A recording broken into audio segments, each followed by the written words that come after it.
What is going on, Tech Tubers? This is David with Random Tech Tips, and today's video is going to outline a few different PC builds that you can put together now in February of 2018 if you're in need of a computer today. The first list that I'm going to be going through is the absolute cheapest gaming PC with newer architecture that you can build brand new, that's right, brand new, right now in this currently extremely overpriced market. So for the CPU, I went with the Celeron G3930. It is a 7th generation Kaby Lake dual-core processor that operates at 2.9 GHz without the ability to hyperthread, and is currently the cheapest 1151 socket processor that you can buy.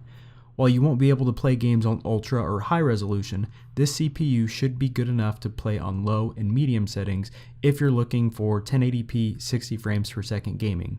If you can afford it though, I would highly recommend upgrading to a G4560 as it has the ability to hyperthread, technically taking your core count from 2 to 4.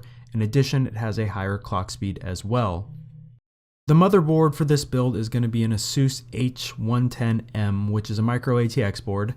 One thing to note with this board is that since it's on the H110 chipset, you will need to use a 6th generation Skylake CPU in order to update the BIOS to be used with a 7th generation Kaby Lake CPU.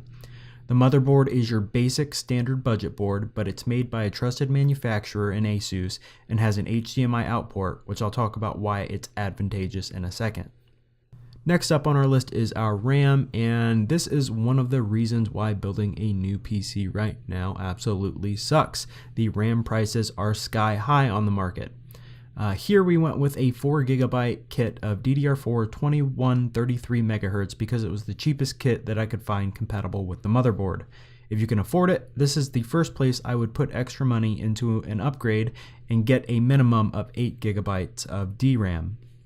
Choosing a storage device was the hardest part of this list for me because any PC in 2018 needs to have an SSD for the operating system at a minimum, in my opinion. You are sacrificing storage capacity when choosing an SSD over a traditional hard drive, especially in a budget build.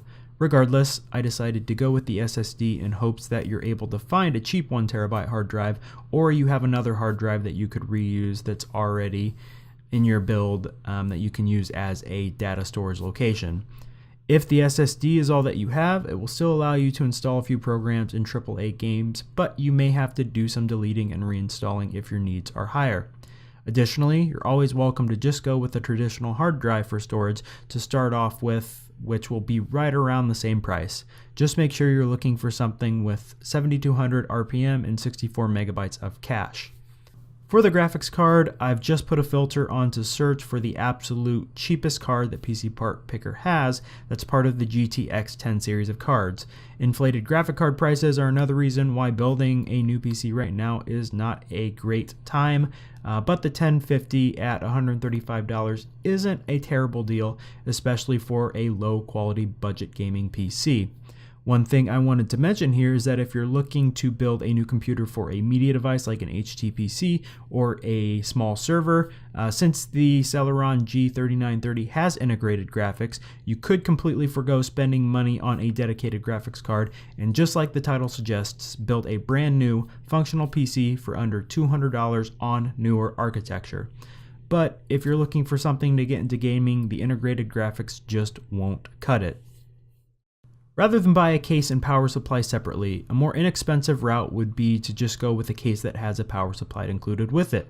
While it may not look the prettiest, the Logisys ATX mid-tower case is a great bang for the buck case. Not to mention it does include a 480 watt power supply.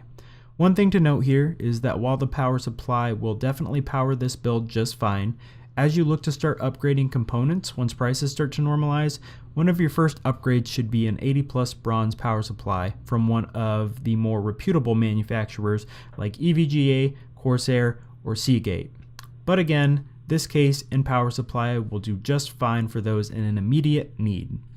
So in total, you're looking at right around $330 for this build at the time of this video if you're going with a dedicated graphics card.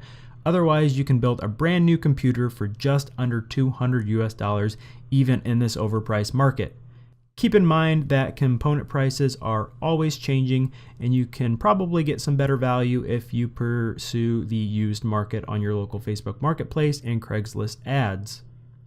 Well, that's going to be it for this video, TechTubers. If you're interested in seeing me purchase any of these budget parts and testing them with other components, let me know in the comments. I'll be adding videos each morning around 7 a.m. Central, updating this list as prices change. So if you want to stay on top of whenever a deal strikes on a component, make sure you hit that subscribe button and click the bell icon to receive notifications whenever I post a new video. Until next time, I'll tech you later.